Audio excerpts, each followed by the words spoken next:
Alright guys, remember that little Daisy Powerline 880 from the first video? Well, that's pretty much become my little sister's gun since I got my new Titan.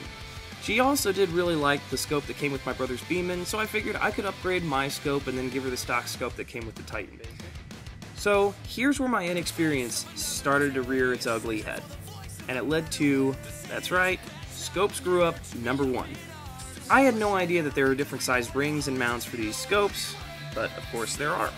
So when I first got my new scope, which is the Centerpoint 4x16 with a 40mm adjustable objective, it didn't fit on with the rings that it came with. So I decided to use the ones that came with the gun and not the scope, and then that led to scope screw up number 2, which was that I couldn't turn the adjustable objective, making it completely useless to have. So those were the two small ones. After I went to Walmart, picked up a pair of these that fixed it. That's where it really gets bad. So why don't I just let you guys see me comparing the two scopes and getting all excited about unboxing them, and then I'll lead you into how it really screwed up my shooting after that. Alright, enjoy. A few ounces over. You know, as compared to the stock scope that came, we can see, you know, the vast difference in that. This is saying that I've got a lifetime or limited lifetime warranty, so it's pretty awesome. Gonna take that off. And the cool thing is that I really didn't realize this was the, you know, these flips, lens caps, look pretty sweet. So, like I said, I'm gonna go ahead and, you know, try to read some of the manual and get this on the rifle and start sighting it in. Again, this isn't really a review because I have no idea what to review or what would be good about it. After I sight it in, I can tell you what I like, but I have no means of comparing it to anything else, as I have never really been a shooter. So next video.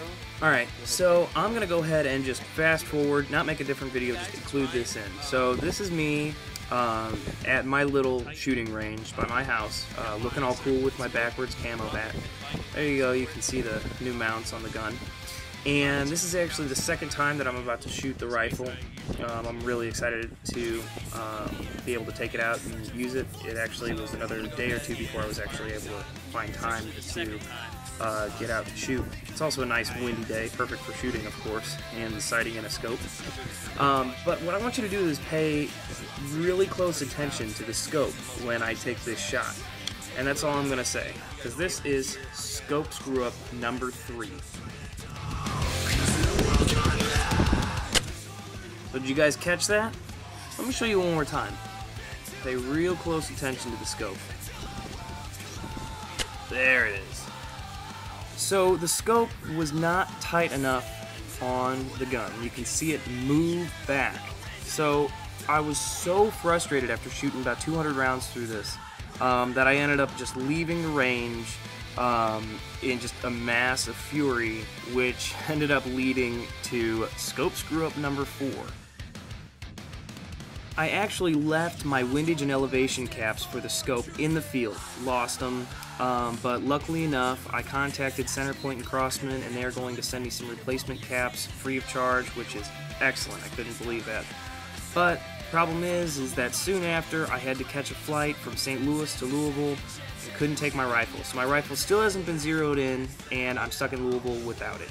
But I did find a way that I can go ahead and keep my shooting up while I'm here, and I'll show you guys that in the next video. Take care.